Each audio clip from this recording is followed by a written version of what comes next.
The following may contain language which will be offensive to some people and inappropriate for children. Still here? Then pour your favorite beverage and let's get this fucking show started.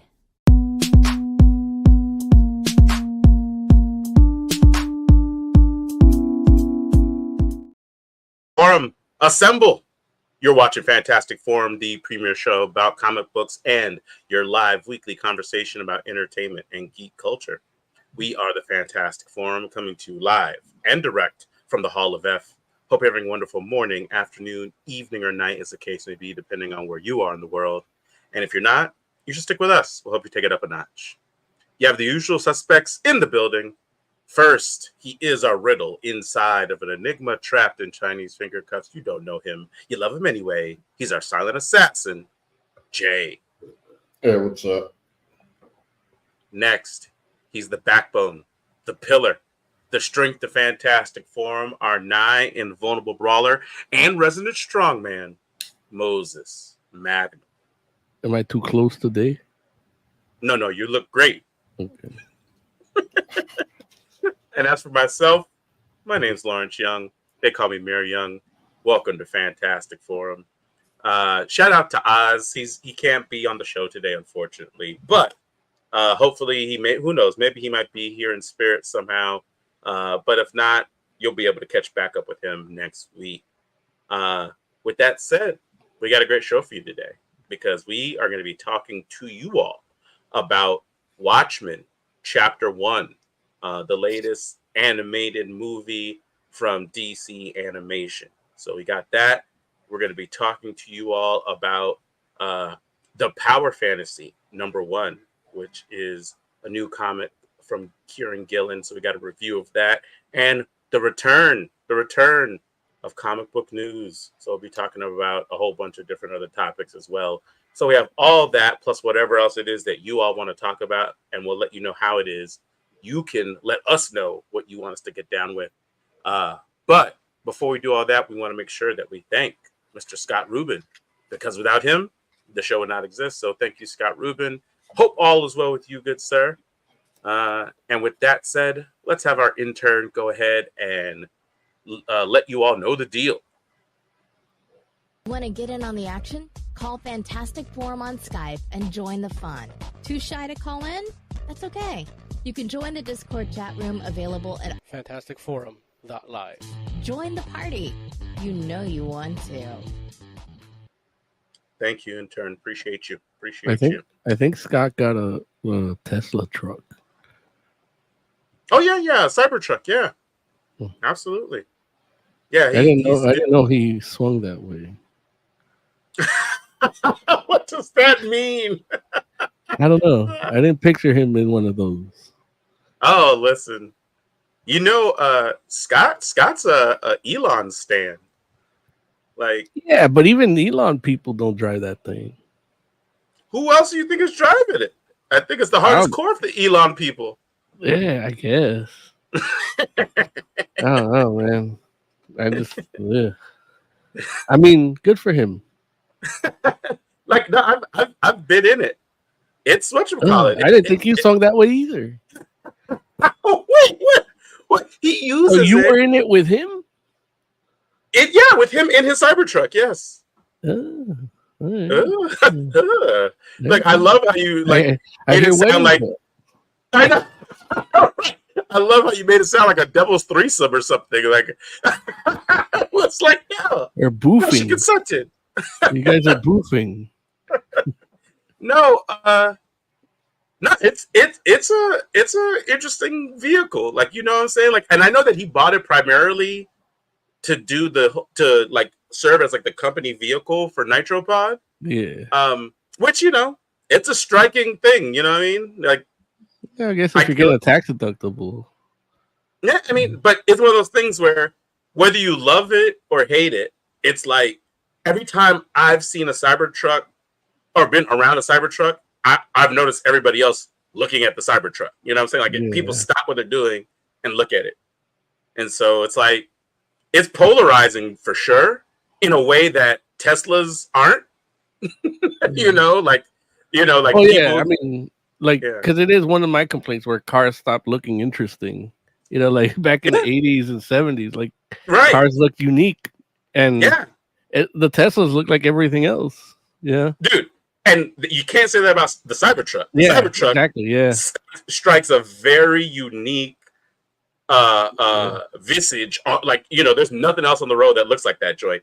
And like, again, for better or for worse, right? You either love it or you hate it. Because I haven't seen anybody be like, hey, I'm not sure how I feel about that. In fact, Joe, how do you feel about Cybertrucks? Oh, those are ugly. See, there you go. Look, it even got a rise out of Joe. Like, Jay, Jay can sometimes be like, but yeah, it's like it kind of goes one way or the other, right? So, yeah, but it's wild. Like you can do all types of stuff in that thing. So, what's Tiger Claw talking about? Tiger Claw says, can't help look at a Cybertruck and think of those old video games where the cars look like polygons. Right. It definitely looks like a 16-bit era video game car.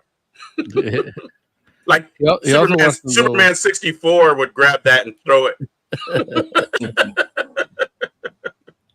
He also wants to know Jay saw Alien Romulus. Yeah. What's so fantastic for him? You guys seen Alien Romulus? I have. I enjoyed it a lot.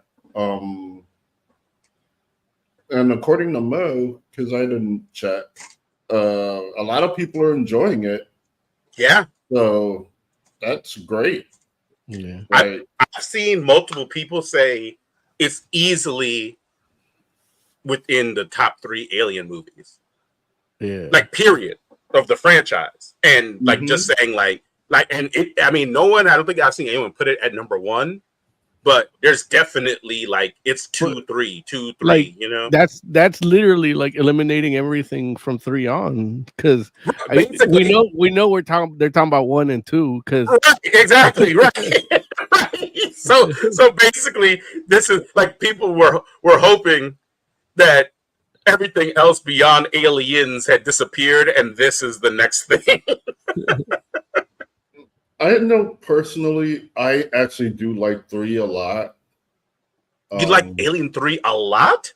Yeah, I think it's underrated. Wow. Like, it's a really good one. Like, yeah, I think really it gets a bad rap. That one. Well, I definitely think it gets a bad rap, but I don't know if I would be like, oh, I think it's like I don't like it a lot. Alien 3 has a special part in my heart, just because like my brother went to see it when I was a kid. And I couldn't go, so he just narrated it all to me like a bedtime story.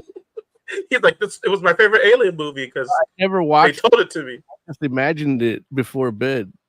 And have you never actually seen it? I saw it eventually, but it's it didn't like. I don't know, something about my brother telling me a bedtime, which is probably the only bedtime story I ever had in my life. So it has a special place, but that's just me. Yeah. Right. Cisco and Ebert don't give a shit about that. Or did they? I don't even know who they are. Did seeing the movie actually ruin it for you at all? Or does no, it still... No. I still enjoyed it. Like, but it's still not as good as 2. Like, dude, is this true what Tiger Claw's saying here? Where it says Alien Romulus takes place after the first one, before the second movie? Does this movie take place between Alien and Aliens? Sounds familiar, but yeah, it does. Oh, wait. What other movie did that? No, I mean, I recall hearing that it did. Oh. But it definitely does. They find the wreckage from the first movie. Oh. Basically, they find the station. Got it. From the first movie, and they decide to explore, and then they turn off all the cryo shit. So of course, right, everything gets fucked from there. It does sound familiar. That's the plot to Covenant. Is that's not the plot to Covenant? It's similar. But, well, I mean, well, let's be real though. Yeah. There's only like 3 alien plots. Yeah, that's true. Like even the at end games of the are day, the same. like Yeah. very few people are really trying to like. There is, I think, like maybe one plot that's probably the least utilized, where people actually know that they're gonna go fight aliens and they willingly do that. But most alien plots are people accidentally stumbling upon aliens, and Right. maybe one person in the crew knows that that was what they were going to go there to do, and they keep it a secret. but Well, which the is books get a little more varied. okay, Yeah. like the novels. Yeah. Okay, and I believe that because I've never read an alien novelization or a novel. I've only watched movies and read comics. That's it. And so my experience with that is basically like, and even like, I mean, like again, when you talk about the movies, I feel like, have they ever made an alien movie where they knew they were going to go fight aliens? I don't think so, right? Not a Well, movie. Alien 2 or Aliens, they know they're going to fight them. Do they? Yeah, that's what the Marines are for. Well, they thought they were going to go fight one, right? Or is it actually just one to start? I don't remember. No, I think they go to fight. Now I'm getting a little confused, but I'm pretty sure they know what they're up against. You're probably right. I mean, I know, right? I know that at the very least, Sigourney Weaver's with them, and she knows, and she didn't lead them into their blind, right? So it's like Ripley is there. So now, wait, did Hex say he saw Alien for the first time last week? Is that what the Hex said? Yeah. Why? Because Alien is good. Yeah, but to Hispanics, Alien has a negative undertone. Hey, I'm not mad at that. That's fair. Oscar Bermejo says Predator knew he was there to fight an alien. And that's kind of true. But there it is. Good. Thank you for that, Oscar Bermejo. Look, welcome to the show, whoever you are. No, that is your real name. If that is your real name. So yeah, so cool. But I'm happy that Romulus was good. Yeah. We just had the discussion last week where I'm like, nah, I want stuff to be like Prometheus, but I guess people don't want that. Tiger Claw mentions the Alien comics. The ones from Dark Horse were really good. Some of them were really bad. Well, Dark Horse their event was really good. The Fire and Stone event that took place across Aliens and Predator and Alien versus Predator, and Prometheus, like that. Like, in fact, if Covenant would have followed some of that stuff, it probably would have been more well received. Personally, I like Covenant. So. Yeah. Now, I mean, I think you're absolutely right, Jay, that some of those comics are good and some of those comics are bad. At the same time, though, Dark Horse published Alien comics for 2 decades? Yeah, 20 years. Yeah. Yeah. And so I would personally say that they definitely made more good ones than bad ones. In my opinion, don't forget the bad. Yeah.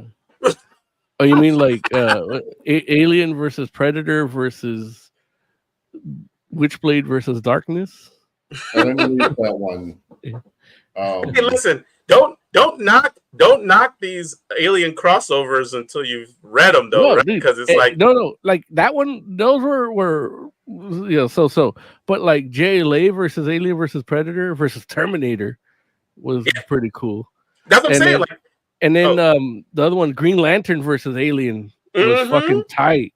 Yeah, dude, it fits like both mythologies, like both lore. It's, like Alien and Predator, like you can be surprised by how well it fits into stuff sometimes. And don't get me wrong, there's some things that I'm like, Black Panther versus Predator came out today. Really? Yeah. I don't know. Look, what I was literally just about to say was there's some things where I'm like, I don't know if I personally want to mess with that. Yeah. But that doesn't mean it's not good. It just means for me, like a Black Panther versus Predator. I don't know if I want that, but that doesn't mean that it But won't what be if good. it's like Prey, where it's like it takes place like back in like 1,000 years ago or something? I don't know. Look, We'll know next don't week. know. Tune in next week when I review it, along with what if Donald Duck became Wolverine. There it is. Predator versus Black Panther, and what if Donald Duck became Wolverine? Oh my god. Anyway, okay. Subscribe, like, hit the bell.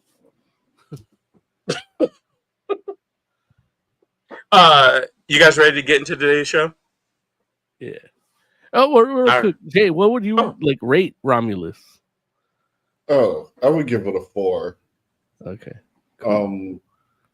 I would have liked a little higher body count, but other than that, it was great. Now, when you say higher body count, is it like a thing where there just weren't enough people to die?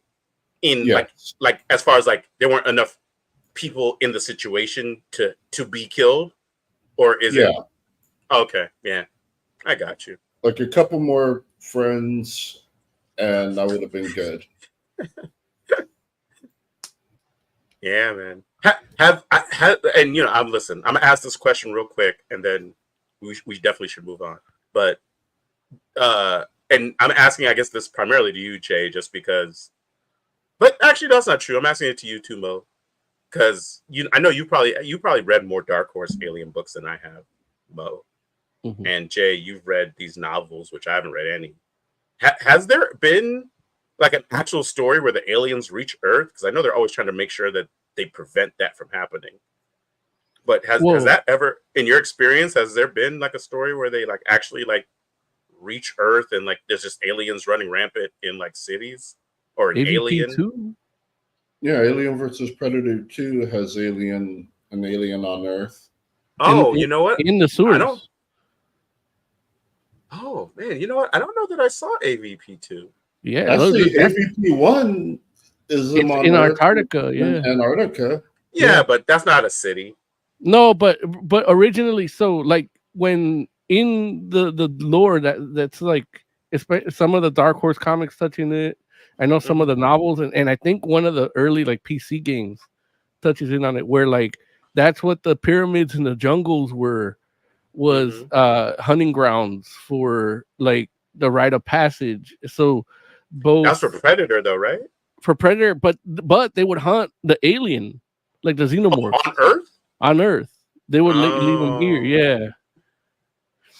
So, right, because they would like release an alien. That was that was Alien versus Predator 1 where they talked about that, right?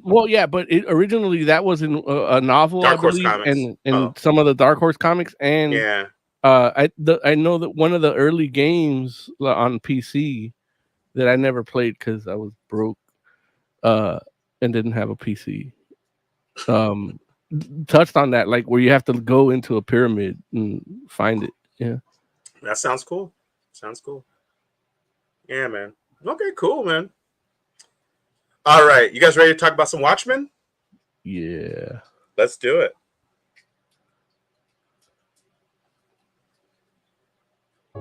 We need this. Comic book theater.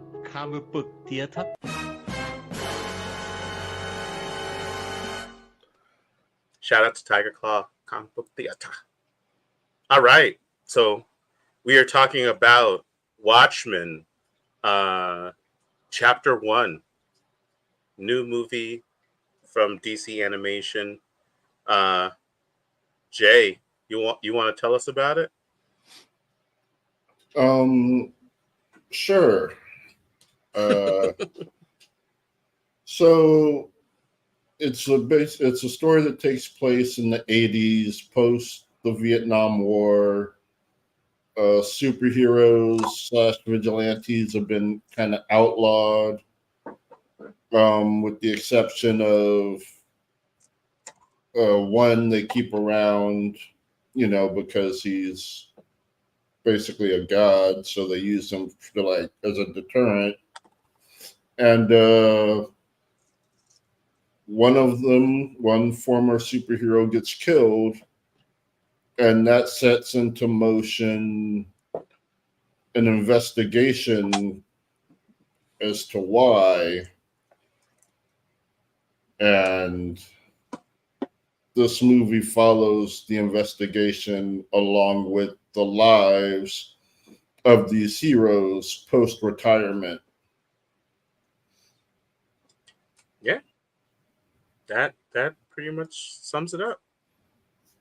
Yeah. Look, shout out to Jay for messing around and giving us a legit like overview of like what the beginning of this story is like and how it develops without nobody ever watched read Watchmen. Yeah. Right, exactly. Like as for those that maybe this is the first time they've ever seen or heard of Watchmen, which I'm like, Yeah. wow, like I mean that could be a thing. Like literally, there are people that follow like DC animation, and they could have been born, like they could be a full grown person, but born in like the 2000s, right? Well, if you never heard of Watchmen or know Watchmen, are you really a full grown person? No, listen, I'm just saying, man. Look, not first of all, on one hand, not everybody's a comic book person, so that's one thing, huh? You can't run into you can't go to I mean,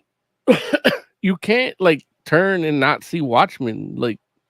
I don't think that's true right now. Like Watchmen's not as ubiquitous as it was like when they made say the movie, right? Which the movie came out what 2009.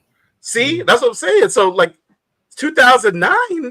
I mean, I remember 15 years ago. Yesterday. Right. Right. So look, there are people that were children then and they're adults now. So it's like they might not know. They might and the HBO show happened, right? But that's that's fan fiction. That doesn't count. Well, listen, it counts to me. Well, not after watching. They had the chance, but after watching this thing, it doesn't count. Why do you say that? Because the hooded dude from Watchmen, the HBO show, is a black man. But here he's a white man. Didn't he have makeup? Not here. In the comic, you don't see his skin at all. But here they made it a point to show his skin, and it was white. No, wait a minute. Did no? But they mentioned that you do see his skin, don't you? In the I could have swore even in the show he uses white makeup. I thought. If you want to fight it. But that's what I got from it. I could be wrong. Somebody fill us in chat or next week if you're listening. Yeah. Look, let us know that I don't want to spend 40 minutes researching this. Yeah. No, let us know because I don't remember. But it's funny because your thought process was it negates that show, and my thought process watching this was I want to go back and watch that show now. Again, because I was just like, wow, it was just interesting just because in a lot of ways to me, watching this felt like how it feels reading the book.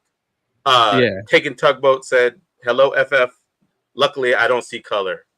Thank you, Taking Tugboat, for saying hello. You should see color. The only color he sees is pink. I don't know what that means, but I'll take it, I guess. Oh, got it. Wow. Here in the monitor, in your monitor. I was ready for. I was like, oh, geez, my virgin ears. It means vagina. It took me a second. I wasn't ready for how crass the comment was, but it was subtle though. That was awesome. That's why you got to watch more. Yeah, never mind. Go ahead. Okay. Yeah. But yeah, I feel like more than any other thing that I've watched or seen that wasn't actually the book, this felt like how the book feels. And so I don't know. How did you all feel? Is this the closest adaptation we've had so far in your opinions, or how do you all feel about it? Well, I like that they kept the Black Freighter stuff in it. Yeah. Um, so yeah, It that was one. good. That was one of the things I was wondering. Yeah, And it they felt kept good like incorporated into it. they not only did they keep it, but they kept the guy interrupting the kid that's trying to read it.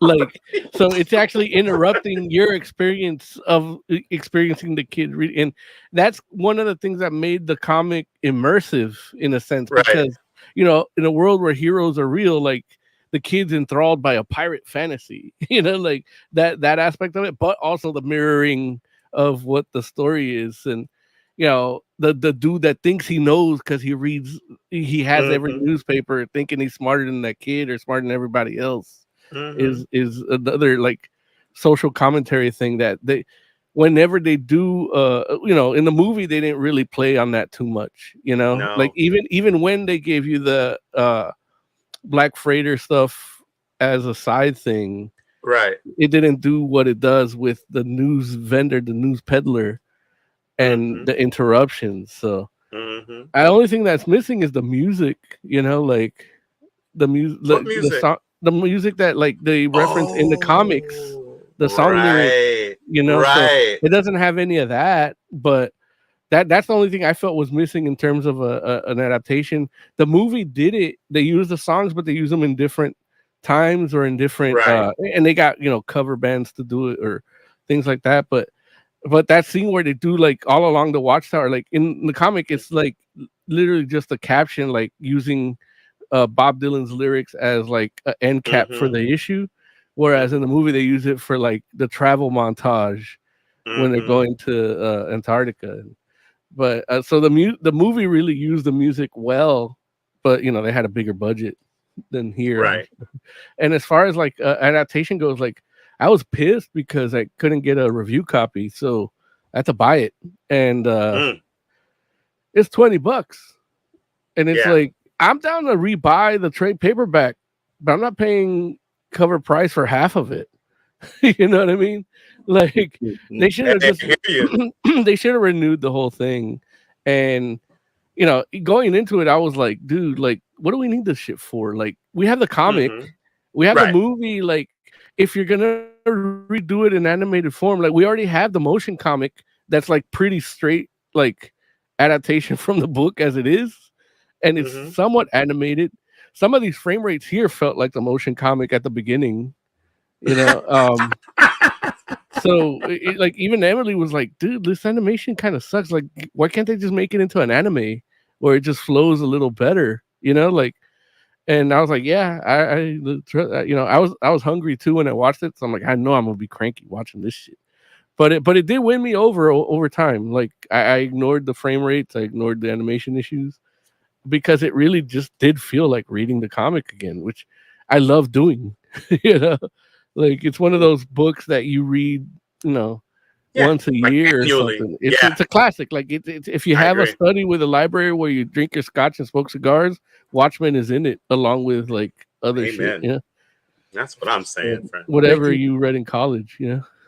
I didn't go to taking college, so Tugboat says yeah. the movie shouldn't have done the Black Freighter stuff. It needs time a movie doesn't have enough for, even the 3 hour version. No, but you know what? That's the thing. It shouldn't have been a movie to begin with. It should have been a series. Mm-hmm. And that we all said that when we heard, back We when did. Taking Tugboat was in diapers and we started the show, and we heard that it was getting a movie treatment. Like we're Yeah. like, hey, yeah, there should be a series. It shouldn't be, Right. just like the comic. It should be a series. And the even this animated, like they cut it into 2 parts, but they do the pacing does. They do something with the pacing where it does feel like you can see where each issue ends a little bit, like little Mm-hmm. mini arcs, and it flows. They do it in a way that flows well. Dude, I was very impressed. How'd you think? What'd you feel about the like voice acting? Personally, I actually really liked it. I was shocked by like Taking Tugboat says I was in pull-ups. Y'all not that old. Thank you for saying that, Take a Tugboat. I don't know if it's true. Using trainers. But you know, hey, I appreciate you saying that. Like I really liked Rorschach. Like I thought it was done really well. And don't get me wrong, it's like the voice is a little bit over the top, but in a way that makes sense for Rorschach. Like it almost feels like the OG Batman voice. Yeah. You know, like the first time you hear like the gravelly one that you're like, okay, he's obviously making that voice, but if it worked in the first movie, like then you know in the second movie you're like, okay, you took it a little too far. You know, but I was like, it was just on this side of it works. And especially considering, like, you know, it's like, yeah, like that, it make it like this character feels like he would be using that voice. And I was kind of blown away when I found out who was doing the voice work, because I was just like, what? I was like, I know that guy. I'm like, Titus? I love that guy. Yeah, dude, he's awesome. Like he's in Bossk. Right. He's highly underrated. Highly underrated. But I didn't know that he would, like, I didn't know he could do that. Like it would not have occurred to me that it would have been him that was doing this. And so I was like, good for him, man. I like he did a great job. And I really felt like here's the thing. It's like the dude that did Rorschach in the movie was great. Yeah. I think he's better. Yeah, I kind of felt that a little bit too. Like, yeah, and I'm just like, dude, there wasn't a lot of room for improvement if you had asked me, because I felt like Rorschach was like one of the like high points of the movie, which I don't dislike Watchmen the movie. I do feel like it loses a little bit of itself. Like it definitely, like, you understand that the person that made Watchmen the movie doesn't quite understand the comic. Yeah. Well, even in the way I was telling Emily, like the way they handle flashbacks, like in the movie they handle the flashbacks, but it just looks like it's like plot progressing, and they give you a flashback. Whereas here, it's like the comic where it's like they know they saw the panel where they're pensive after hearing of the comedian's death, and they're remembering their memory, you know, and that the comic had that, the movie didn't have that, right? And 100% had that, you know, 100%.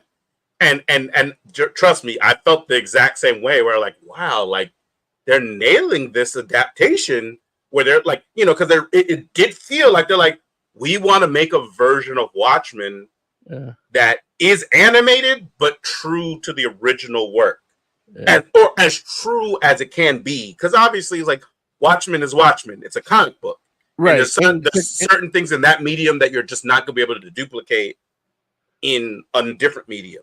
Well, even like sequential storytelling, like some things they mix to have them play together, because in the comic they play together, but in a set of pages, like 3 pages and 3 pages of this, but really they're happening concurrently. You in the comics, you can't have them really happen concurrently in the way, the effect that the motion picture media would, and they did it here. You know, like that fight, that whole Yeah, you know what I'm talking about. I can't even say that word. I do. Where you're right. Like I'm still living in that timeline where I was watching it. Like it's like it's interesting because it's August 21st, and I'm watching Watchmen right now. Right, but no, it's like this is, and it's the difference between a group of creatives that understand both mediums. You know, and that's the difference, where it's like, you know, like I'm a fan of the Watchmen movie, and they made changes that I wasn't as big of a fan of, but at the end of the day, I'm like, dude, Watchmen is hard, and they did the best they could, I felt. Yeah. And then I watched this, and I'm like, oh, well, actually, you know, I guess they could have done better if they had understood both mediums better. And it's like it feels like they're playing to the strengths of both mediums, where they're like, we want to take the feel, like all the things that we can translate from the comic that can actually be translated to the screen, we're going to do that. But the things that are like you can only do on the screen, we're going to do those things and understand that the comic wasn't able to do those things because of its medium.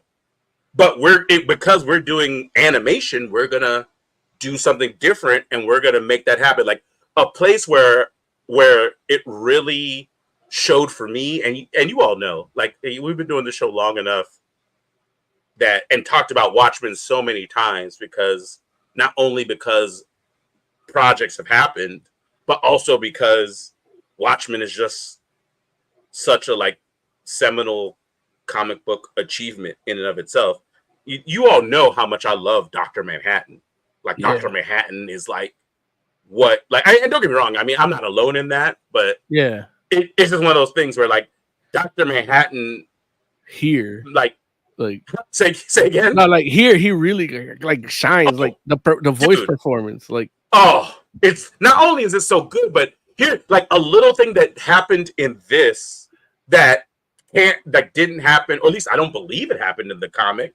Again, I do read Watchmen like pretty much once a year, but I haven't read it this year yet, so I don't remember. But there was a point where like you have the narration in the comic where Dr. Manhattan lives outside of time.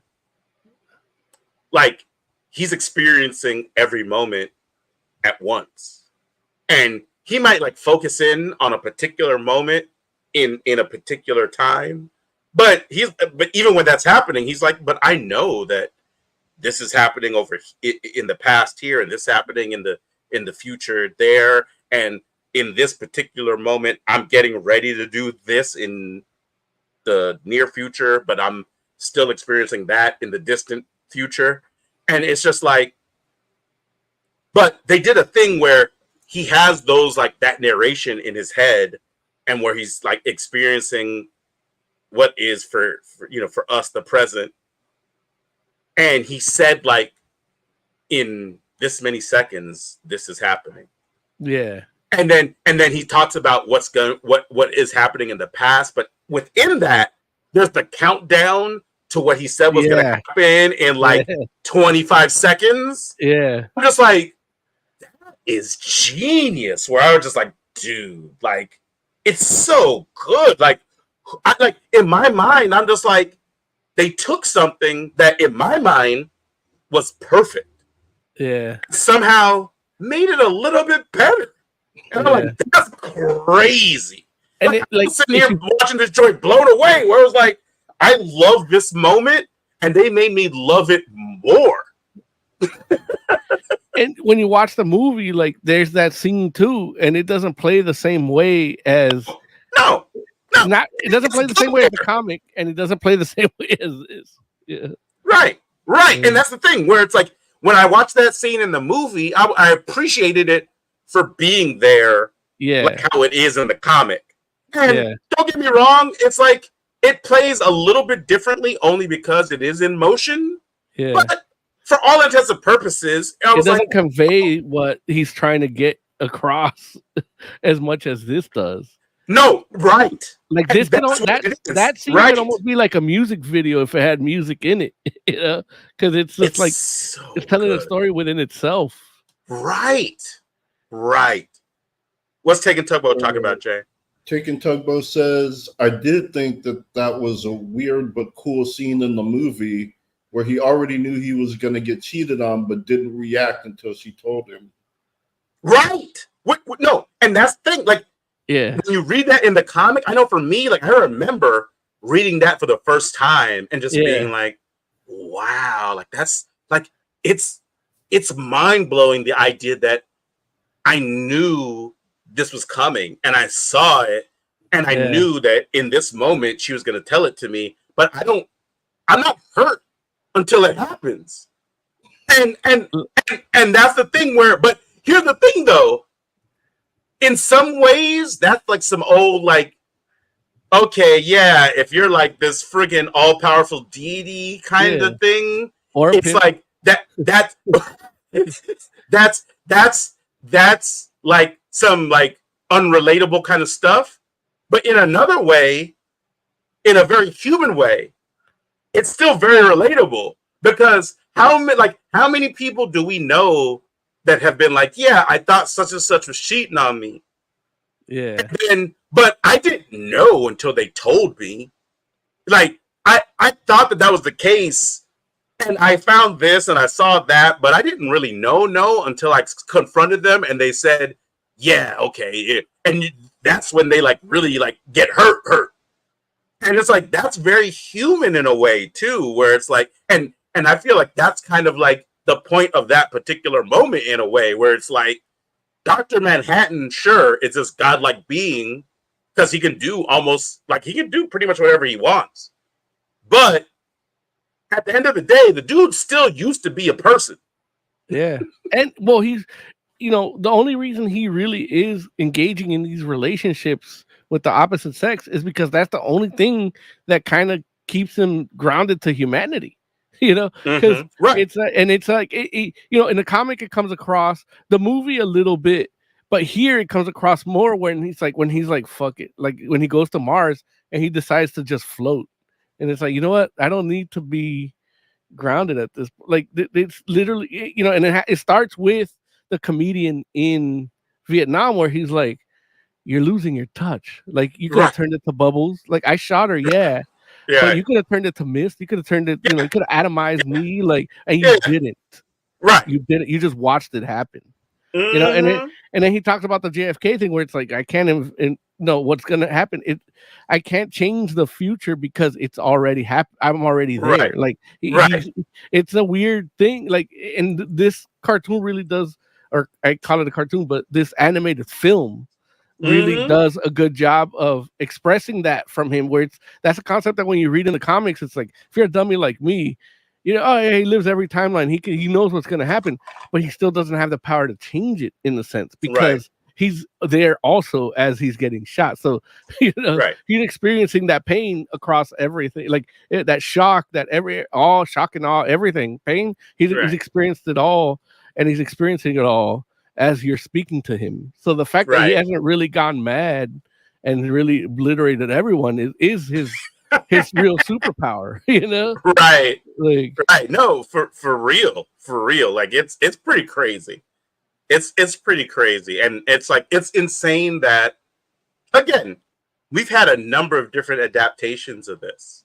Yeah. And it's interesting how much I can't wait for the musical.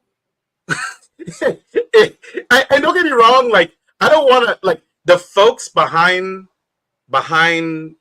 this particular iteration of Watchmen, it's like I want to give them the credit they deserve. At the same time, I definitely want to like obviously without Alan Moore and Dave Gibbons, this wouldn't be happening at all, right? Like you can't. This is the source material, so you can't.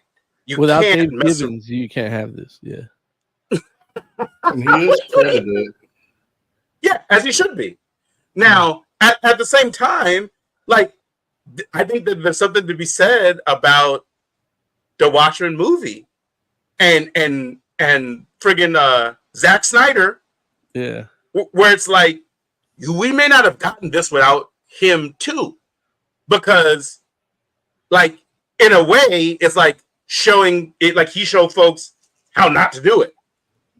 Like where it's like, hey, like he, like, and don't get me wrong, like, again, I like it. I'm not knocking it like, oh, it's terrible or anything like that. It's just one of those things where he made that version so that version didn't have to be made by somebody else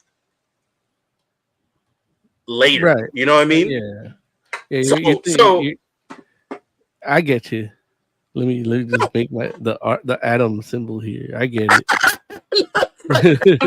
I'm just saying. So it's like what you're saying is that the Snyder is the Snyder movie is the alien that had to drop to really unify us and get some good Watchmen content. I mean, not well, but I'm not saying no, just do it. I'm not saying it like that. Just because I mean, again, I like the series. I think the HBO series is amazing. Personally, I love that. But they read comics, right? But that's the whole thing where is and which they said where they're like, you know what, our series is like a sequel to the comics, right? And so it's like, but this that we're talking about today, I think directly benefits from the idea of like, okay, like we saw what the reception was for that version of the movie, and we want to do something different. And they did something different, but at the same time, it still was like it had some similarities, but it also has some major differences. Jay, how would you judge it on this technicality? Like, real quick, we should mention this was directed by Brandon Vietti and adapted by J. Michael Straczynski. Yes, we should definitely mention both of those folks because you're right. Like, and that was something I 100% noticed. Like the screenplay adaptation was done by J. Michael Straczynski, and I was like, oh, okay, well, listen, I know we're in for a ride because Straczynski, like Straczynski, of course, knows comics. Straczynski knows story. Straczynski, like it, when you think of him in like Rising Stars, like he knows the deconstruction of like government responsibility, superpowers, and people. Like So it's like when you look at the folks behind this, it becomes less and less surprising how good it is. So right. Jay, how would you judge the technicality, like the animation, like as a feature? For the most part, it's good. Like there are a couple of places where the cell shading gets a little weird. The rape scene is one where it feels like the lighting is just a bit off. And they cut it too short. They did cut it pretty short. I mean, I think they were kind of like, I think it's about the audience, but I could be wrong about that. It's not. It should look. The audience should cringe about it. Like it's it is cringeworthy. But it needs to be shown like it's a message. Yeah. But there are other times where the animation looks like really good. I don't know why, but one of the scenes I found really striking was Rorschach when he was grappling up the side of a building. I agree. And it's like, I don't know why. I just found that really striking. And it looked really well.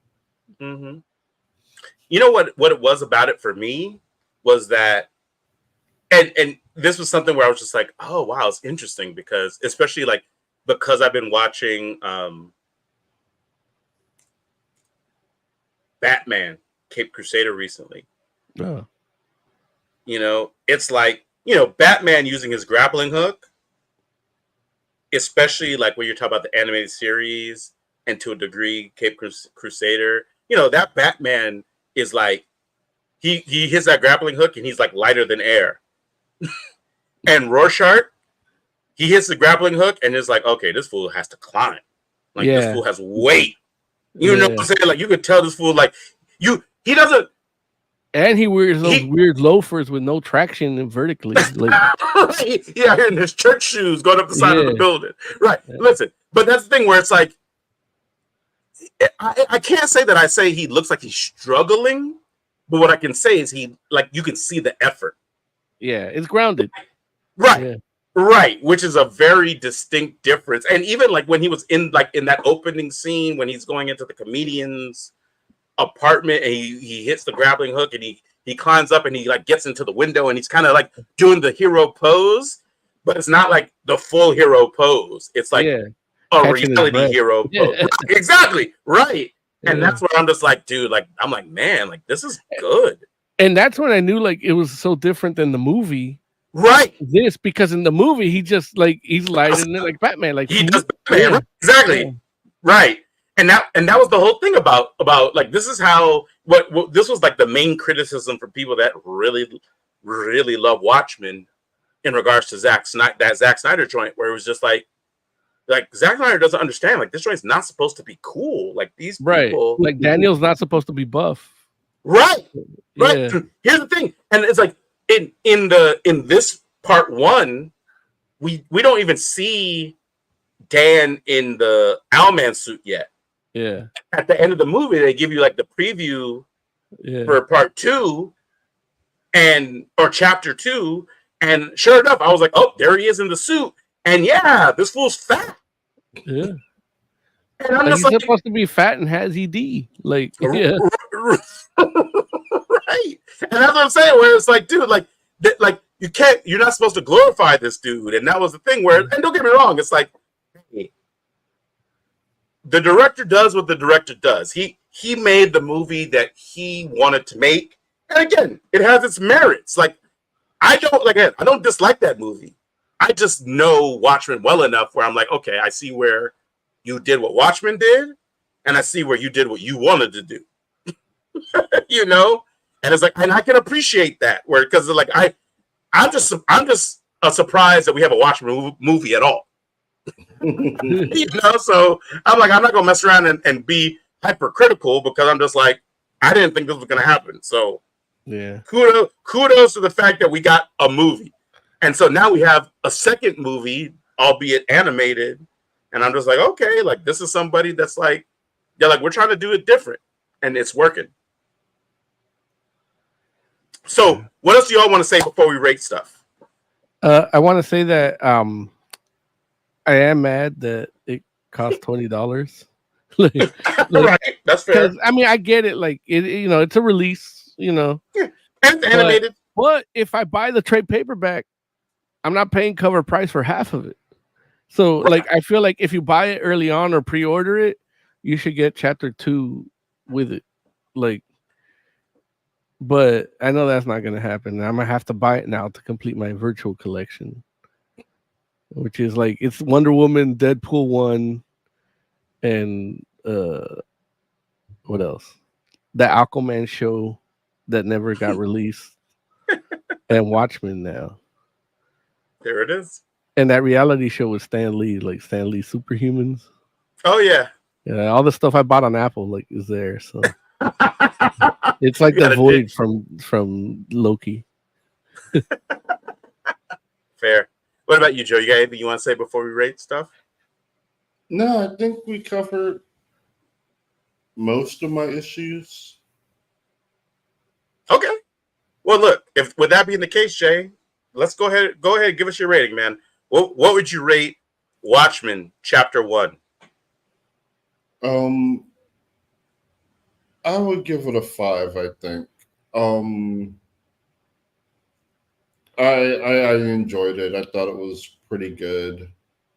I know at first I wasn't sure what the point of it was, and after watching it, I kind of see where, yeah, they're doing this a lot better than the live action movie did. There it is. I love it. Moses Magnum, what would you rate Watchmen Chapter 1? It is a 4 for me. Okay. The story rules everything for me. So like the story was great. That brought it up. But initially, a lot of the voice acting, you could tell they weren't in the same room when they were doing it. They kind of, and then in the editing, they kind of stepped on each other. Like the scene where like Night Owl was like, "Oh, I remember those times when we used to go out," and then and he's like, "Well, you quit." Like I felt like it was delivered too fast. And when you read it in the comic, when he says you quit, it has his own panel. So to me, like that storyboard has its pause. So some of the dialogue was a little stepped on. So that's my only criticism with it. But the actors themselves did a good job. Like Katie Sackhoff was great. Yeah, she's so good. The dude that plays my boy Perry Mason, and he plays the dude. He does Dan like fucking tight. Fucking tight. So good. The comedian is great too. I don't know who does his voice. But it's like I would have really gotten the dude that did the movie to do his voice again. Like that guy was perfect to me, and then this guy was perfect too. Like Right. So yeah, so Right. but yeah, so Right. those, and I know once I got into the story and involved and invested in it, which is what it's supposed to do, I stopped paying attention to the whatever issues I had with the voice acting. So if it could Right. take me away from that, that's a 4 easily. But it did have that, and I don't know how far into the movie it kept having that, because I stopped caring after a while because the story's so good. Yeah. Right. That was Right. Rick D. Oh, Wasserman, by the way, That's the dude's name that plays Perry Mason. comedian. Oh, okay, nice. yeah. Tegan said Jeffrey Dean Morgan played him in Yeah, the 2009 movie, and he which, did yeah, him great. Like, dude, again, and I feel like this is the whole, like, this is the story of this whole project for me, where it's like you have portrayals of people where it's like, the Watchmen movie is not perfect by any means, yeah, but it's one of those things where it's like Jeffrey Dean Morgan's comedian feels fantastic. And in a lot of ways, you're like, okay, yeah, like you have the issues with like the direction and like how they like the tone.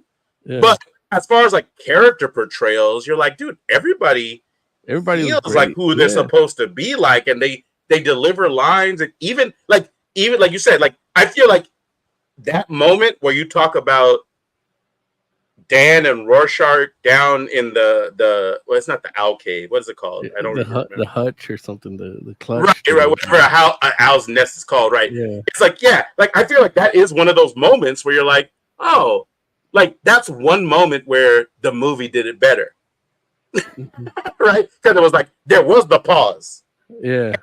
and because that pause, and again, and I thought the same thing where I'm like, okay, obviously it just must be a thing where they must not have been in the same room or something. It's like an editing issue. Yeah, yeah, right. Like they felt like there should have been a moment where there was like a little bit of a pregnant pause, and he's like, "You quit," but he did kind of just it came quick, and I was like, "Oh, that's weird. That's an interesting." Like I remember watching the movie and thinking that's an interesting choice. Like, why did they do that? And I'm like, yeah, maybe I don't know, but outside of that moment, for me, I was just like,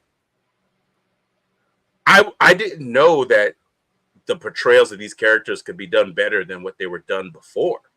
yeah. And I'm just like, wow, like they really nailed it. So I know for me, I'm like, I'm gonna give it a 5 because I was like the Dr. Manhattan stuff that took it to a whole nother level for me, man. That That's countdown, yeah. I was just like, dude, like, how did they improve on a scene that I already was like, I think that's it. Like, that's And what they the didn't really comic show his was. penis a lot too.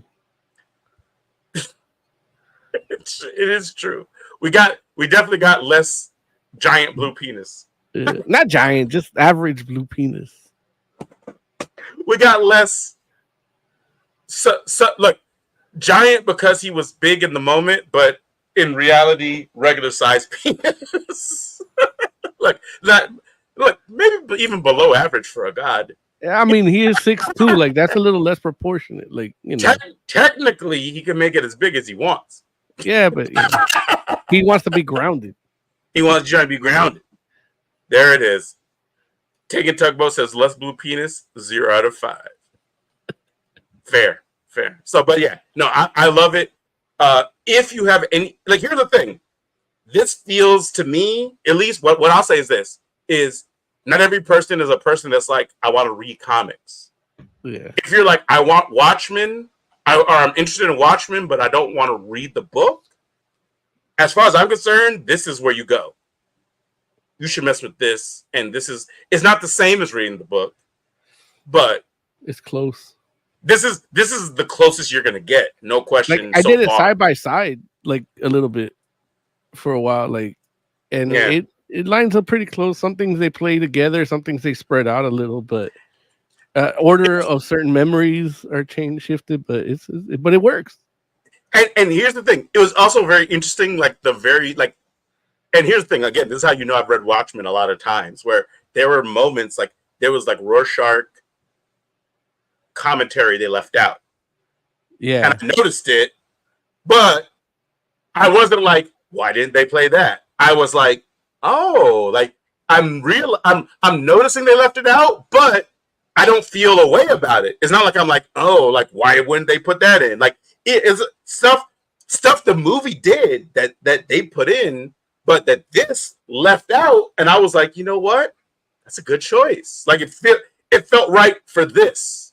Yeah. Not to say like, oh, like the comic should have left it out, but the comic's the comic. Yeah. The movie's the movie, and I'm like, man, like the movie, the live action movie left it in, and now that the animated movie left it out, I'm like, maybe they should have left it out too. Which I was like, man, well, if you're gonna cut shit out, like or change shit, like that's some of the stuff you can do is stuff like that, you know. I would not have thought that I would have been a fan of that, but I was sitting here like, wow, that's interesting. Because it's like literally like opening, like when you're talking about like Rorschach going into the comedian's apartment and stuff that I like that was in the movie that they cut out in this. But I'm like, oh, it actually enhanced it in a way. And I'm like, that's crazy. I would not have guessed that. It kind of showed you like what type of detective he is. In a sense, because they mentioned it later, like he's like, well, he's the best detective I know. Like his detective mind is brilliant. Like, yeah, he's unhinged a little, but his detective mind is brilliant, you know. Yeah, and you saw that in action in that scene, you know. Right. Yeah. All right, let's do some news. Comic book news. We should have a comic book like current. Well, not like that, but like. I agree. So, shout out to Amber. Go ahead, Jay. The Borderlands 4 teaser trailer just dropped. You can go ahead and check that out in our Discord if you haven't seen it yet. So, new Borderlands game? Mm-hmm. Okay. That's interesting. Yeah. So, have you played all the other Borderlands games, Jay? One of the Tales games I didn't get a chance to play. Oh wait, which ones are Tales? Tales from the Borderlands? They're the Telltale games. Oh wait, they made more than one of those? Yeah. There's like 3 of them. They made 3 Telltale I think Borderlands games? It should be in my library on Xbox. Because I bought their whole library when they went under. I thought it was only 2, but I could be mistaken. Yeah, it might be 2. Okay. But I know I played the first one. I don't think I got around to the second. Did you buy it or not quite? I don't think so. That's okay. So cool. So how excited are you for this? Dude, very excited. Like, I love Borderlands. Like, they're great. Yeah, like, I'm hoping we get something as cool as the Siren in Part 3. But we'll see. Like, they do a good job with classes generally. Okay. Yeah, okay. Well, like, listen, for you, I hope it works. You know, I hope it comes out and it's awesome and it can be, you know, like I want it to be fantastic for you because Lord knows it's like even though you get everything you want, Jay, I still want you to have this too. Well, he didn't get the good movie. Well, no, listen. Here's the thing, though. I blame Jay for that. Because I feel like Jay didn't want that bad enough. Because you didn't want it bad enough. I didn't want it at all. Like, why do I get a Borderlands movie? Yeah. Well, hey, and guess whose fault that was? Exactly. If you wanted it, it would have been spectacular. It would have look. That's how we got those Guardians instead of Kevin Hart.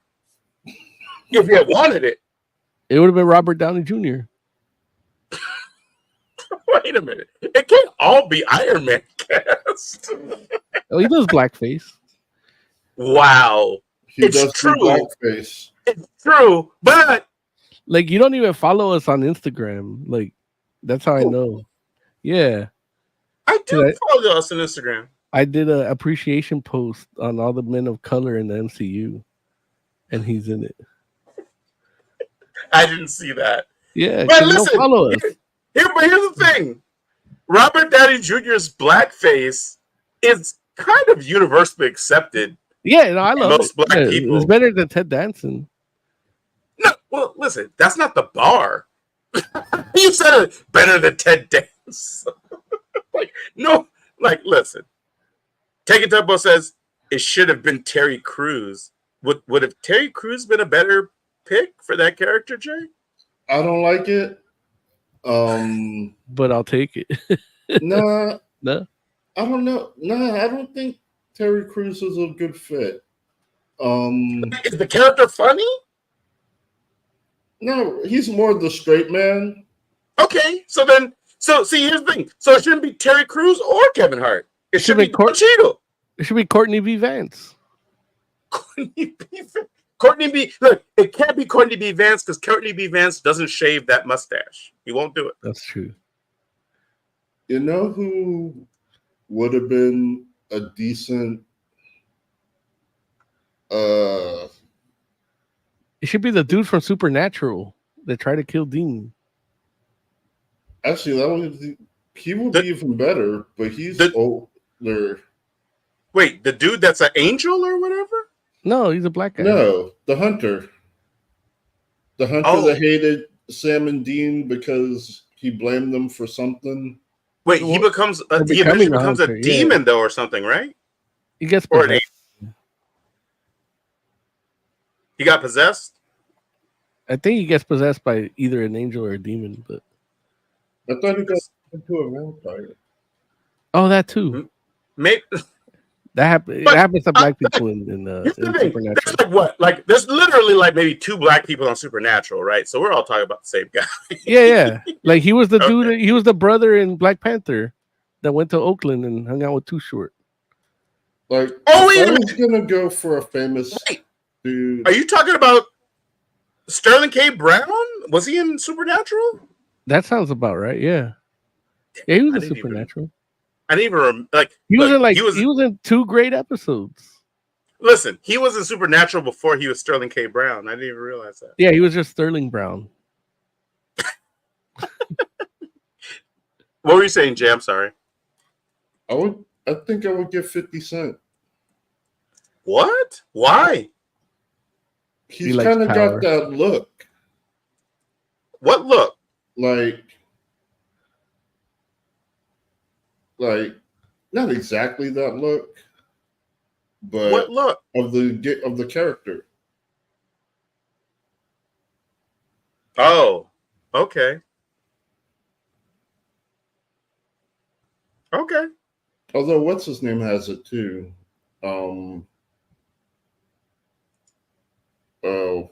The first Rhodes.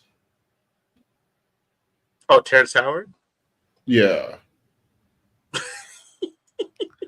Those are different shades, man. Different shades, but the same shape. You can Okay. have the same look, but be different shades. Okay. I can I have didn't know color was a negotiable. So like Looks, everybody shades are color's a different. look. Color's a look. Just ask OJ.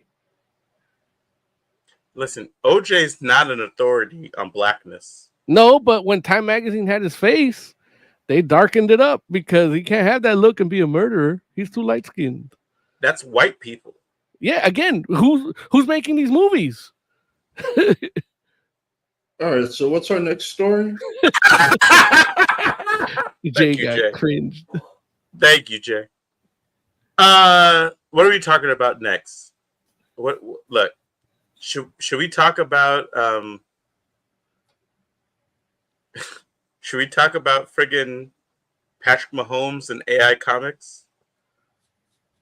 I hate AI comics, so yes. I haven't heard about this, so sure. So Patrick Mahomes basically has a I guess his comic book company. Well, that it's like an investment firm, and it's investing in a comic book company that's going to use AI, right? I think that's what it is. yeah, I'm pretty sure that's the case. Yeah. And you know, he was talking about the democratization of the comic book space using AI tools. But what does that mean, democratization of comic book space? I mean, from what I read, and you know, I could be wrong here, so if someone wants to like chime in, whether it's like now or down the line in the comment section, feel free.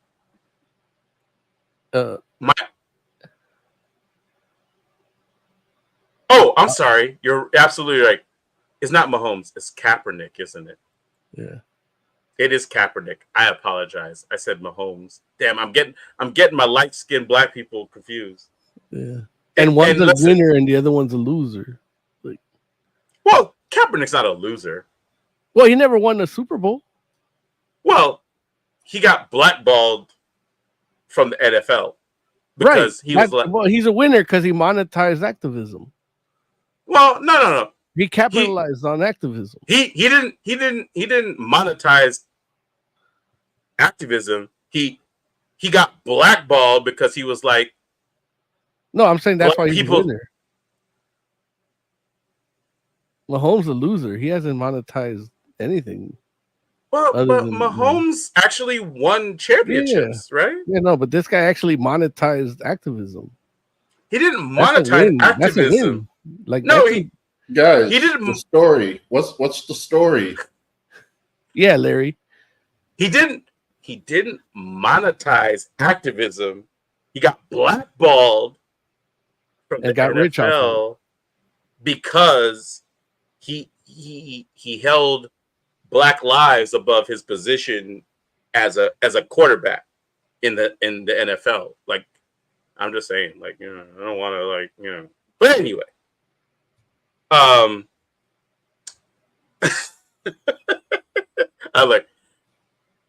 Oz had stuff to say, but I won't. Yeah, he should be here. Like, he has a voice on this show. Like, he should have been here for this. So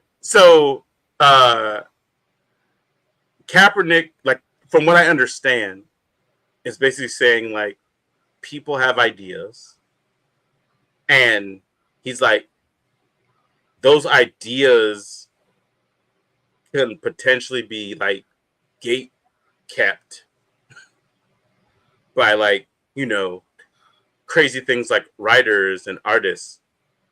I think he was talking mostly about artists, but you know, I again, yeah, for a guy that didn't get to play football, he's fucked up in the head. He played football. I mean, not at the professional level. He played football at a professional level. Did he start? I'm not certain if he was a starter. Or not. He was benched at a professional level. Well, listen, let me put it like this. He's a quarterback that was better than most quarterbacks, and then at a college level. Yeah. No, not at a college level. Better than most, like, NFL quarterbacks. What was because of this? What does that have to do with anything? I'm doing Oz's stick because he knows. But what I'm saying is, he was sidelined because of his stance that he decided to take. And here's the thing. He was taking a stance peacefully and it's not like he was looking for any kind of, like, press or anything. We know the story. I don't know that people do. But anyway, what I'm saying to you is this. From his perspective, he was like, there's a barrier when it comes to hiring. My understanding is, like, hiring artists to get your ideas out in regards to comics. And so he has a company that he decided to start that is doing, like, comics but using AI art. And so, you know, I mean, he has a platform, And this is how he's choosing to use it in this particular moment. Yeah. And so it was one of the things where it's like, okay, it's worth talking about, just because it's like, hey, you start a hero, you live long enough to become a villain. right. And here's the thing. And I feel like that is a very true statement, in the sense that it's like, for most people, like, most people, unfortunately, probably don't care about comics and don't care about art, comic book art, and artists, or even artists in general. Yeah. Because, it's like, there are plenty of people that are more than happy to, like, put their prompts into some sort of AI art generator and not even think twice about how that art gets made. And I've been, I don't know, like, I can't side with him on that. The knee, yeah, that's, you do your thing, yeah, you're on the clock, but still do it. I don't give a fuck. But I can't side with him on that AI shit for comics like that. Like, we've met dudes that are struggling making it. Like, we had Ed Davis, and this dude is a dude with a clear business model, and he's doing it, and he's killing it at what he does.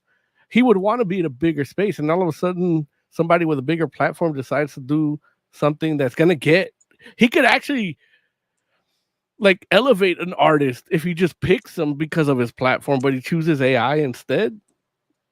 Yeah. Take a knee, Kaepernick, and suck my fucking dick. Well, I'm not gonna say all that. I'm gonna say that shit. I said it. So should we move on to our review? Do you have a comment about Kaepernick or no? And the AI? No, I don't. Okay. See, but there it is. See, Yeah, look, this is how even within ourselves. Even with ourselves, the comic book is getting destroyed. Yeah. Jay had a thought about Cybertrucks, but when it comes to AI comics, he's like, I don't know. He's like, You're like, there it is. Tiger Claw asks, so how does Kaepernick factor into comics? Is he like writing one where he's a superhero? I don't know that he's a superhero, but he has ideas. That's how he factors in. He has ideas that AI could flesh out because they're just pipe dreams.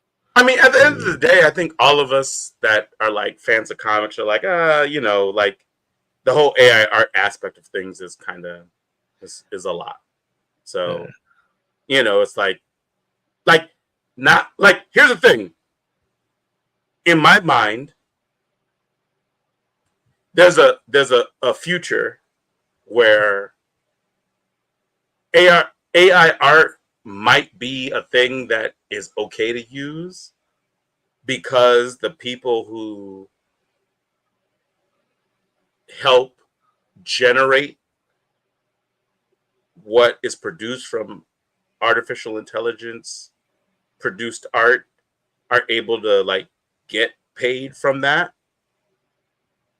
And maybe it works if that's what you want. But at the end of the day, it's like, like those of us that look at art and have been lovers of art, not just in the comic book space, but across the board, like, you can tell the difference. And it's like, there's some people who don't care, and that's okay. There's nothing wrong with those folks. Like, if they don't care, let them have what they have. But there's some of us that do care. And so it's like, let us have what we want too, where it's like, we're like, hey, because I don't know that I want my comics generated with artificial intelligence art personally. I tried to do a cover once with AI generated art, and you guys told me not to show it because it was too racist. I think I told you that. Yeah, but you are the royal you guys. You're the only one I run ideas by. Like, yeah. Oh, only because Jay won't come and get a haircut. No, it's not even that. It's like, I know Jay's on my side. He's like, yeah, let's fucking do it. Like, even if he doesn't like it, he's like, do it. be you, and he's the devil on my left shoulder. I'm like 100%. Don't be you, Moses. Yeah. Be a different person. Be you, but be better. Don't but be better. You. Not even be better. Be best. Be best. Be best. Okay. All right. You guys want to talk about the Power Fantasy #1? Yes. Comic book Review. comic book Like review. well, not like that, but like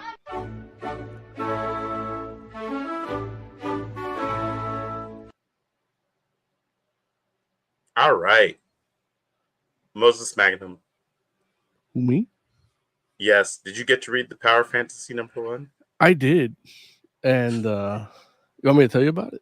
Yes, I'll tell you please, all friend. about it. Tell us about the Power Fantasy #1.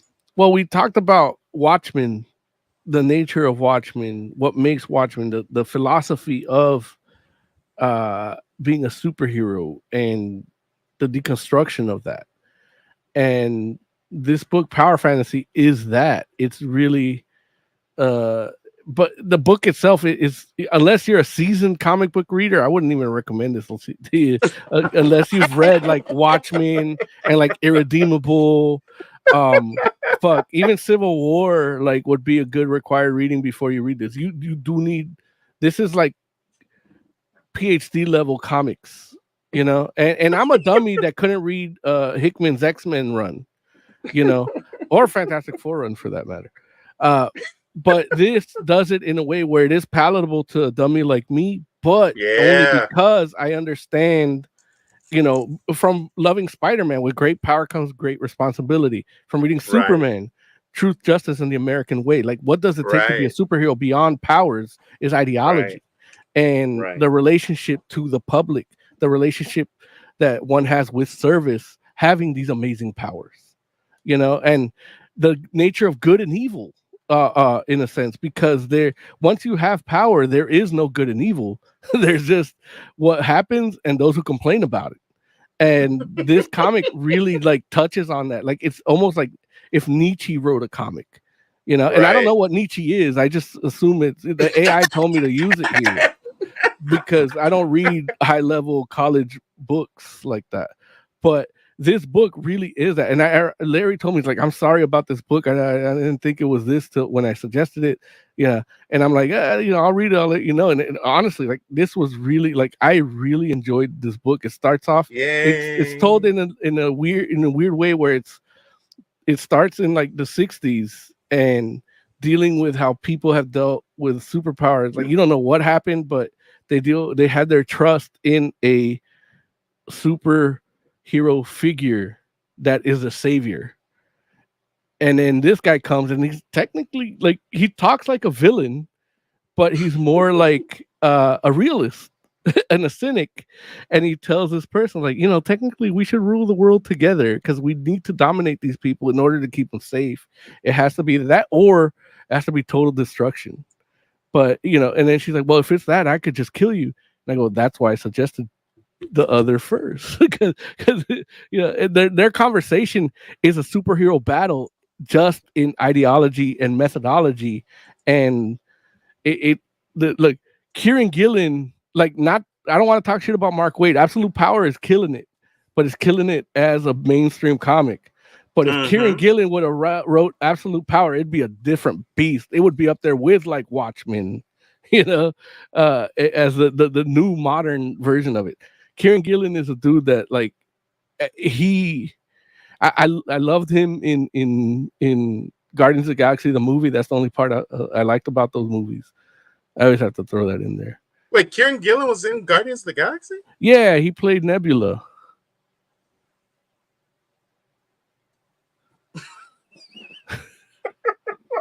Larry, like, you always forget that joke. I use it so much. Like, how can you forget it? Like, I don't. Hey, leave me alone. Continue. You're wasting precious time. I had to throw it in there just because I always have to knock Kieran Gillen for that name. But this book is like, it is a must read, and you're not like, chances are if you don't enjoy it, you don't like it, you're just not reading enough fucking comics. Listen, I love it. Moses Magnum's like, oh, if you don't like that book, it's because you don't read enough comics, not because the comics bad. You're bad. Like, I feel like everything I've read from like Alan Moore, Warren Ellis, Mark Millar, Frank Miller, like everything, like this is the accumulation of that with like your Nietzsche and your existentialist philosophers and talking in the nature of good and evil and how like the duality of those things and how they really are just concepts. They're not real things. But what does matter is life and death and how do you protect and preserve these things, you know? Like it's the second part of the comic is fucking nuts too. That's a whole superhero battle that he does on a podcast interview, and it takes 40 years after. Like, dude, like if this is just one issue, this is I'm good. Like I could just read that and got everything I need to know about not only enjoying comics further, but writing my own in the future. Like it's a masterclass of superhero ideology, theory, and it's you know, like I'm this is Larry. I hate you for exposing me to this because I can't go back. Like I can't enjoy Absolute Power after reading this. You know, listen. You know what? I'm not going to say anything. I'll say something later. Jay, what did you think? Oh, I thought it was interesting.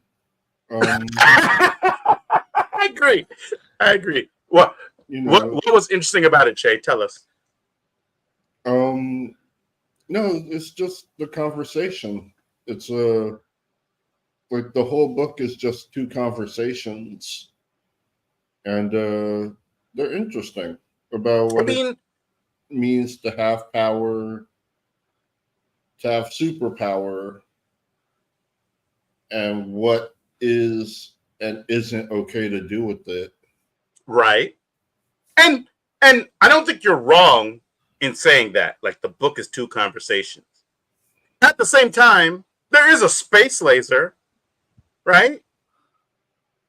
Yeah, but that's just a what do you call it? It's just a device for the conversation. Like that's only there to propel the conversation forward. Got it. Could have had that conversation without the space laser. You would have gotten around to it, yeah. Like about doing evil. It's like, yeah, he would have gotten to that part in the conversation, but the laser forces his hand into speaking on it earlier. So, I don't want to put words into your mouth here. So help me out. I'm gonna ask you a couple questions, and you tell me if I'm right or you, well, not even right. You tell me if this is true or not. Are you from what I'm hearing? Are you saying that? Do you feel like the book is a little too philosophical? In the way that no, like okay, if you're reading a philosophy book, you expect it to be philosophical.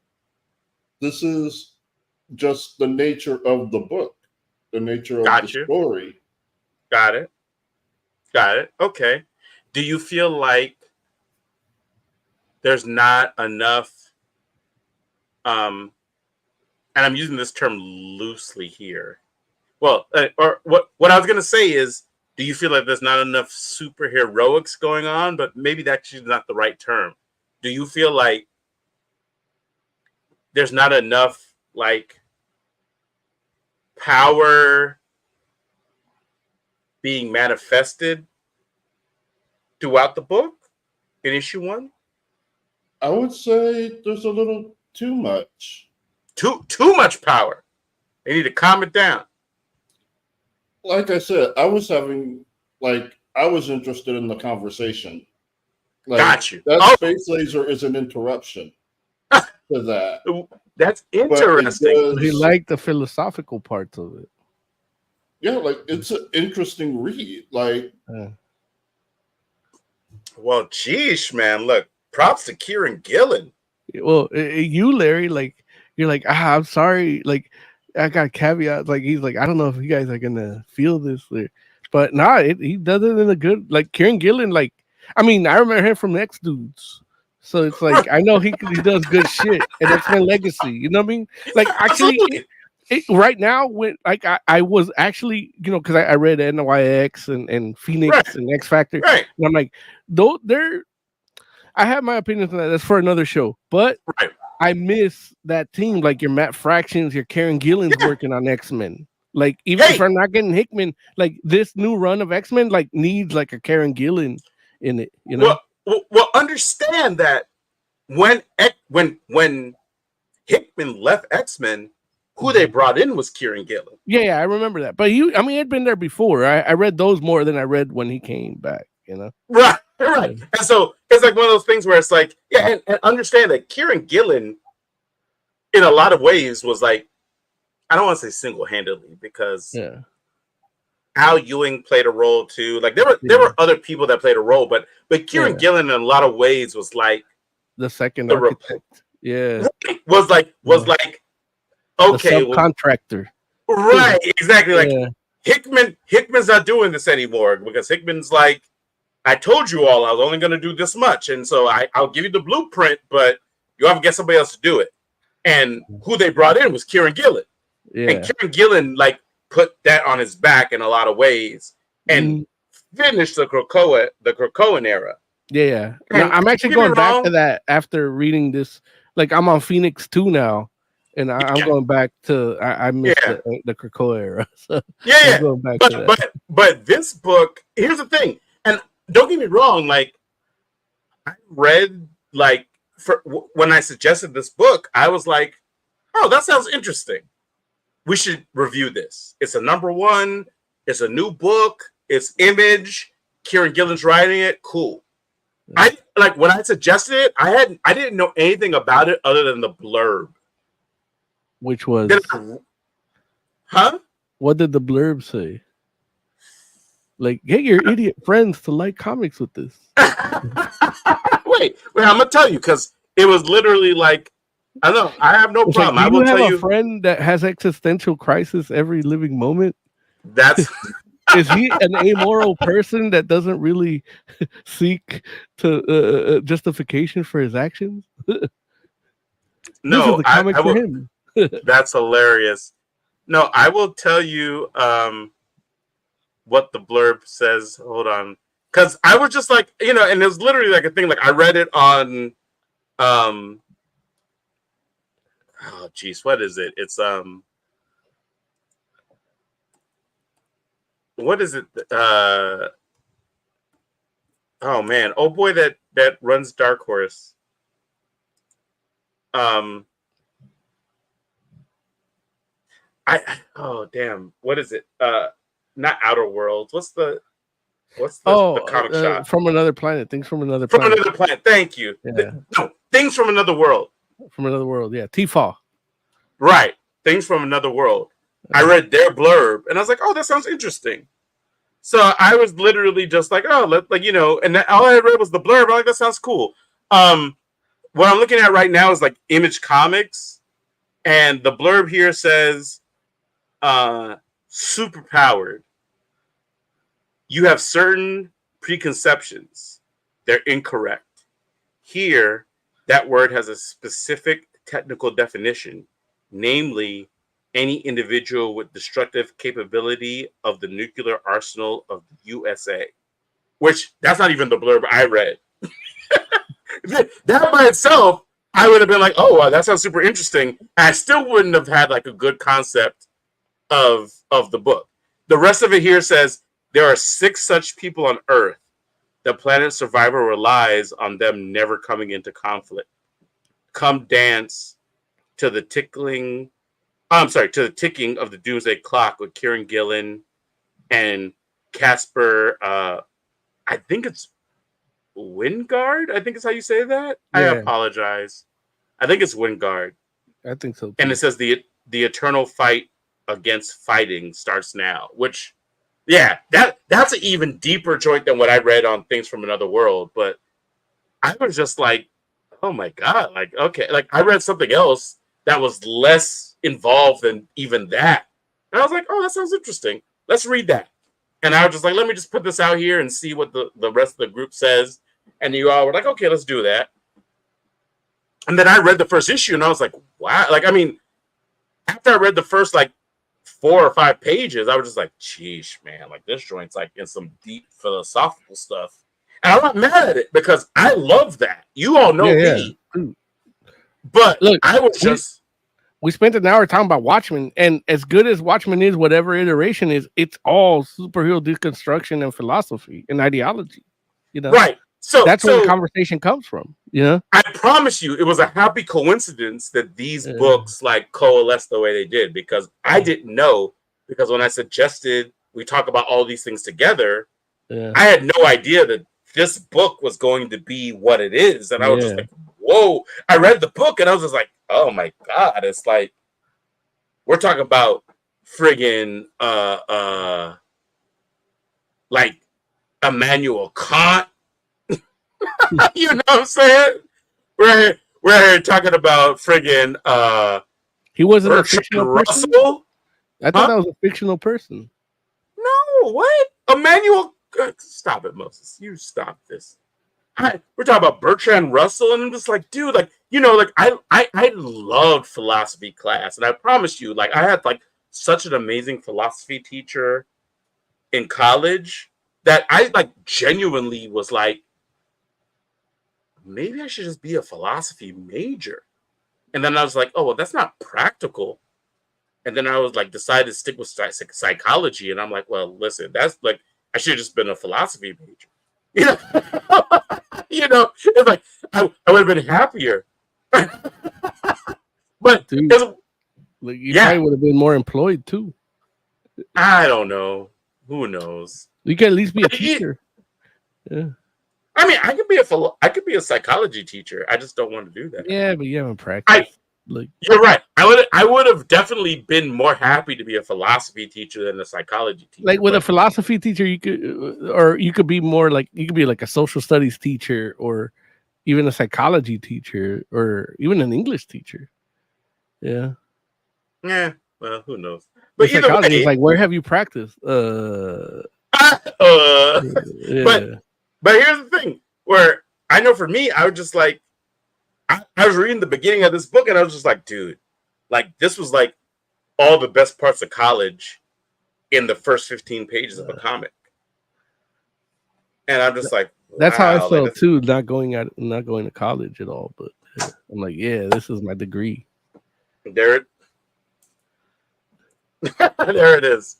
So I was just like, this is awesome. And then the rest of the book came and I was like, wow, like, what an interesting concept here, because they're treating, well, and like, here's the thing.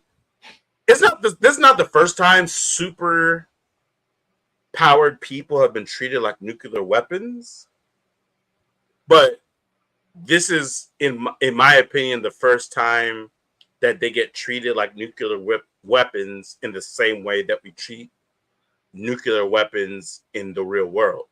Yeah.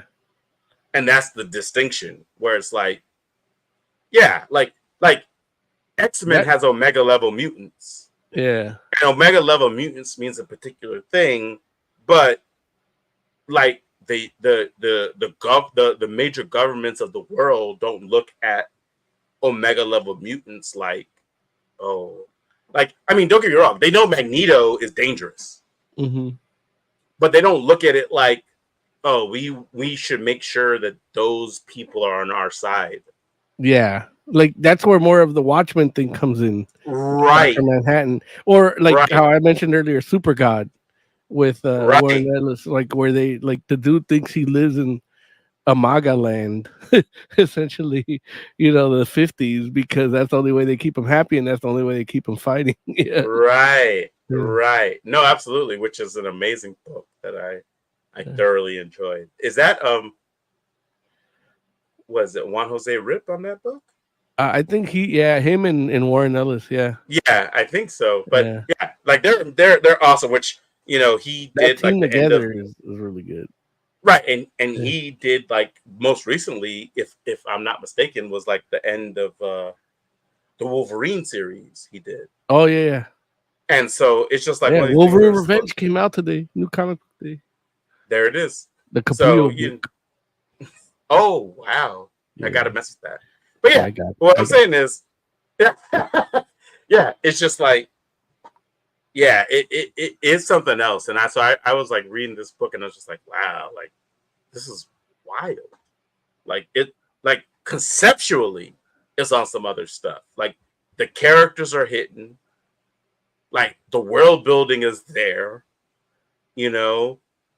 I'm sitting here like okay, like at the end of the day, like the storytelling is awesome, and I'm just like, okay, like and then because it's looking at superheroes in in one way it's definitely sensationalized with them as like nuclear weapons, but then in another way it's grounded because nuclear weapons are a real thing. It feels like it's kind of like a unique take in justifying its own existence, and I'm just like, yeah, I'm into this book. So, but anyway, what do you all think? Hey, it's a 5 out of 5 out of me. Like this is like right up my alley. Like the nature of like, just in general, like just you, especially even when we talk about like AI, like that alone gives a superpower to somebody that doesn't have it, or wasn't born with it, or didn't earn it. And that philosophy like triggers like that news story to me, where it's like, for me, the comics that are AI driven it's easy. Well, you didn't learn how to draw, so you don't get to draw comics. Guess what? Life's not fair. You don't get to draw comics. You don't get to make music. You don't get to write a masterpiece. Like you didn't put in the work. Right. And that's where like I feel like I've watched these comic book professionals like flourish and thrive and struggle and fail. Some of them, right? So it's like, why does Kaepernick get to make his comic when Edward Davis has to do a Kickstarter? Right. I hear you. Or like Dave Ryan he's still working on War of Independence because he's drawing it himself. And he has to and he has a family.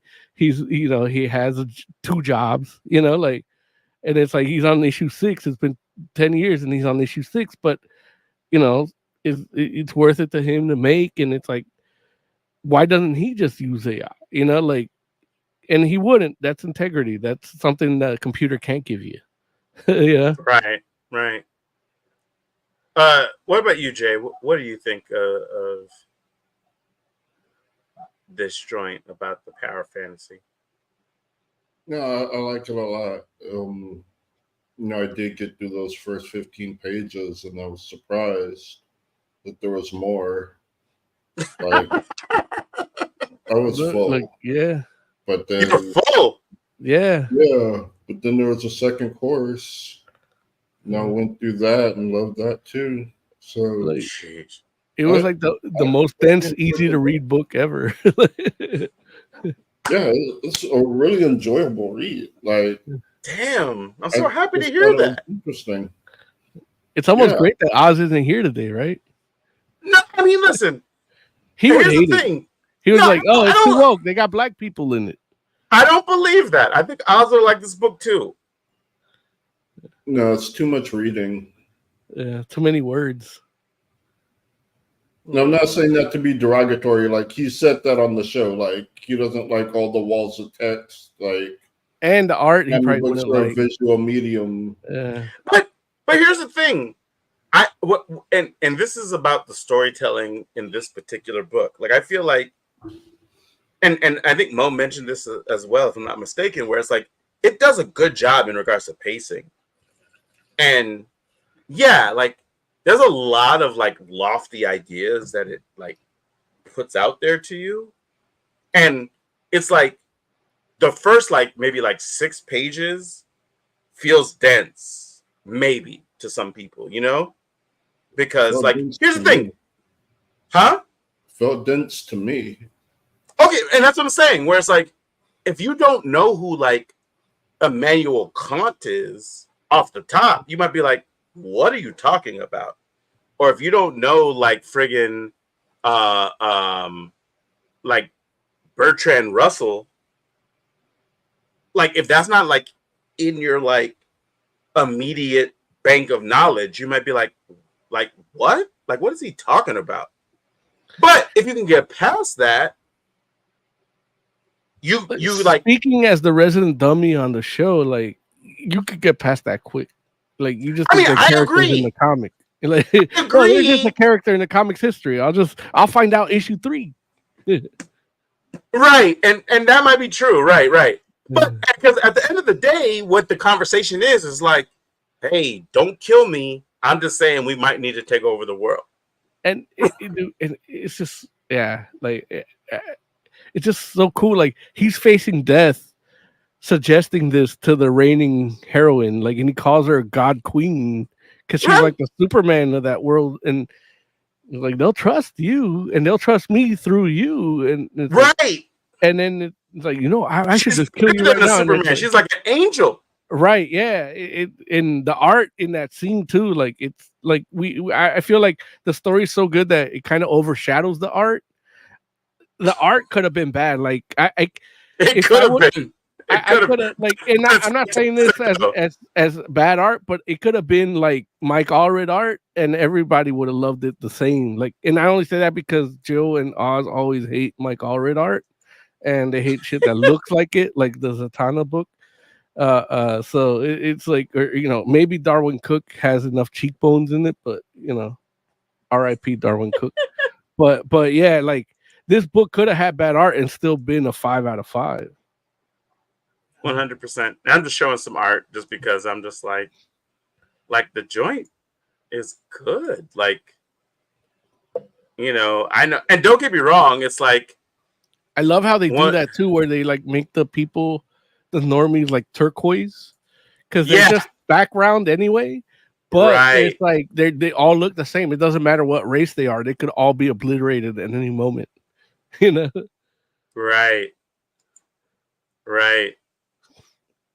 And it's just like it's pretty crazy. Like all this joint comes together, and I'm just like, I read this first issue, and I'm just like, can when this issue 2 come out? I don't even know. Fuck. I'm like, can this book like maintain this? I don't know. Yeah. Like this like, transformation. Honestly, if it was just one issue, I'd be happy. Like that's all I need from it. Like I would like my life would change, and I would just live a different way, and maybe you guys wouldn't be my friends, but yeah, I would be your friend. That's what like you'd probably turn into happy about it, but I'd be friends. You'd turn into an angel and threaten to kill me, and I'd be like, you ain't gonna kill me. I wouldn't kill you. Exactly. Like I can rest on that. So we ready to rate? Let's rate it. Uh-oh. Don't die, Mo. Don't die, Mo. Jay.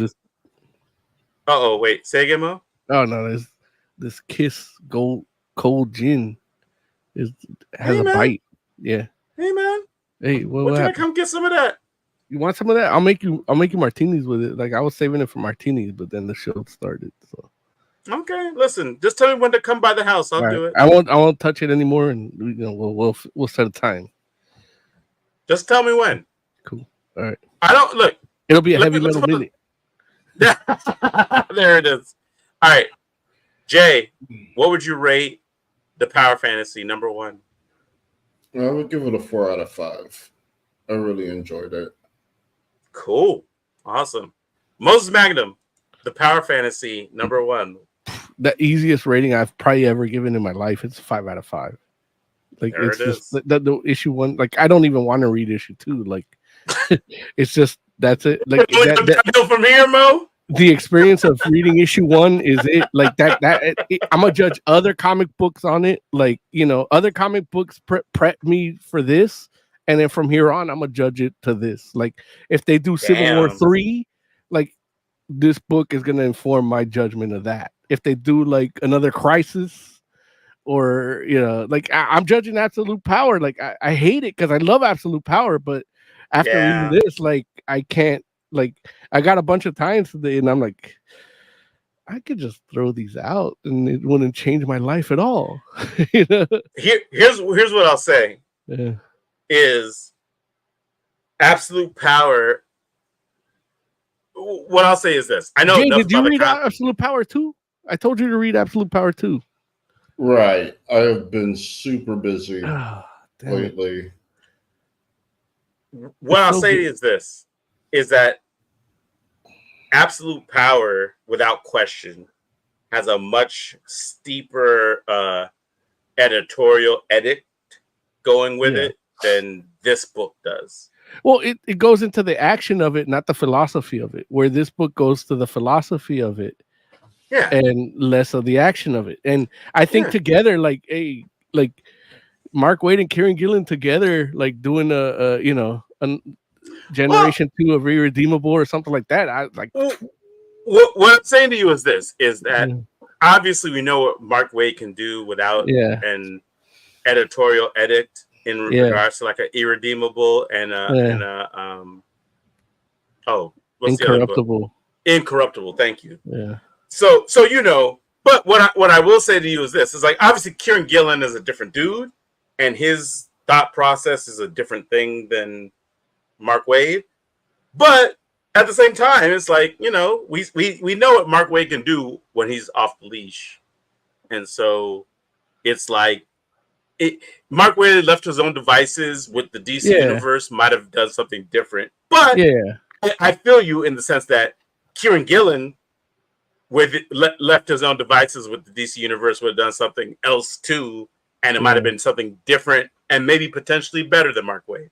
So, even to get together with the editorial process, like it's just good. It's just the thing is, it's just two good things that you just haven't had together. It's like if you're like, hey, this book coming out, and I don't even care who's in it, whether it's new characters, old characters, it has Mark Waid and Kieran Gillen, I'm buying it. Yeah, like.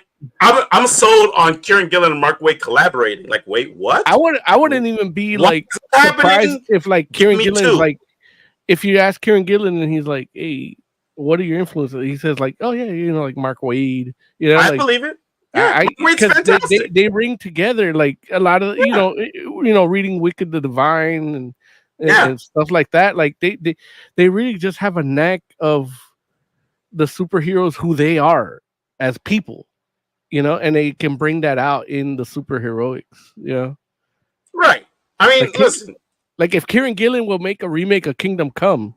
Right. That's what I'm saying. It's like Kingdom Come definitely feels like Mark Waid doing what he does, like unhinged, like untethered. Right.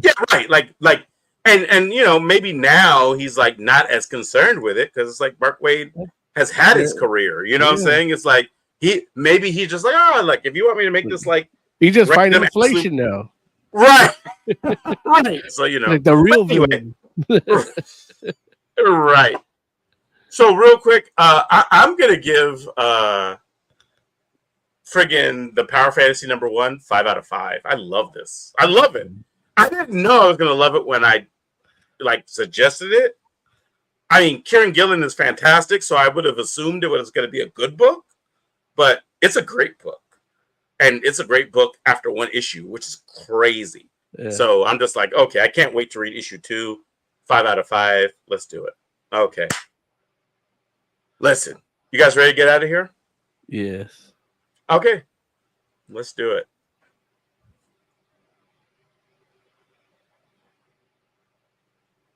Jay's on it. He's making it happen. And I feel it in his bones. Yes. Thank you, Jay. Jay, give me some final thoughts, buddy. Oh, we can't hear you. You sound. What happened to your mic? It's I just don't know. he's playing the music, so it had to. There it is. You're back. Okay, I'm good. I don't have anything. You got something, Jay. Say something, Jay. No. Hey, I'm not gonna force it. There it is. Moses Magnum, give me some final thoughts. Yeah, keep if you like what we do, keep liking, subscribing, or if you don't like it, just hit the down button too, because that way we don't have to bug you. The AI don't have to bug you. The algorithm don't have to bug you with our bullshit. So if you hit the down thumbs, the one that goes into your mother's butt, yeah, that'll help too. I feel like definitely I can do it if it goes to their mother's butts. I could be wrong though. I don't know what the relationship with their mother is. Both thumbs go into your mother's butt. So. Oh, wait, the up and the down? They're respective. The up and the down. I was gonna do that next week, but you forced me. Jeez. Well, let me say, if you like what we did this week, let us know. Whether it's in comments, I guess you can do the thumbs up or the thumbs down, whatever works. Like we want your feedback. We want to know what you like, what you don't like, what you want to see more of, what you want to see less of. But either way, for those of you that hung out with us throughout this time, we appreciate you, and we just thank you for your continued support because we love doing this, and we're going to keep doing it for as long as you allow. So we are the Fantastic Forum, and until next week, good night.